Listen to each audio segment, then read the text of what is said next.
শনিবার ছিল শেষ দিন এসআইআর শুনানি, তবে এখনো পর্যন্ত অনেক জায়গায় এসআইআর শুনানি বাকি রয়েছে।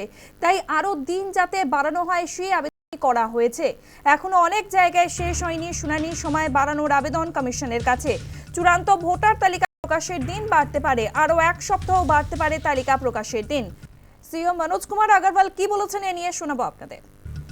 আমি 7-8টা ডিও থেকে পেয়েছি কি সব জায়গায় কাজ কমপ্লিট হয়নি, কিছু জায়গায় হিয়ারিং কমপ্লিট হয়নি, কিছু জায়গায় আপলোডিং অফ ডকুমেন্টস কমপ্লিট হয়নি, কোথায় কোথায় ভেরিফিকেশন ডিউ আছে, আর কিছু জায়গায় যেটা আছে ডিসিশন, ফাইনাল ডিসিশন ইয়ারও পেন্ডিং আছে।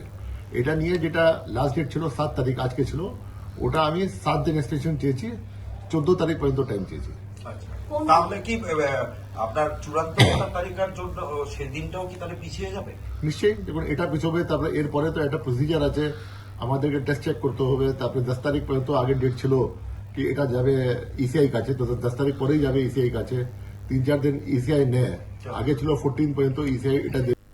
এ বিষয়ে বিজেপি নেতা দিলীপ ঘোষের প্রতিক্রিয়া শোনাবো আপনাদের। পশ্চিমবাংলার এসআইআর সবচেয়ে জটিল করা হয়েছে, যাদের সরল করা ছিল তারাই জটিল করেছে। আর স্বাভাবিকভাবে এত লোককে নোটিশ পাঠিয়েছে, প্রত্যেকের হিয়ারিং হওয়া উচিত, আর সেই জন্য সময় বেশি লাগবেই। এটা তো আমরা জানতাম, মমতা ব্যানার্জি চান না এসআইআর হোক, তাই জটিল করে দিচ্ছেন। সরকারি কর্মচারী এখানে এসআইআর চালাচ্ছে রাজ্য সরকারের, তারাই ইচ্ছা করে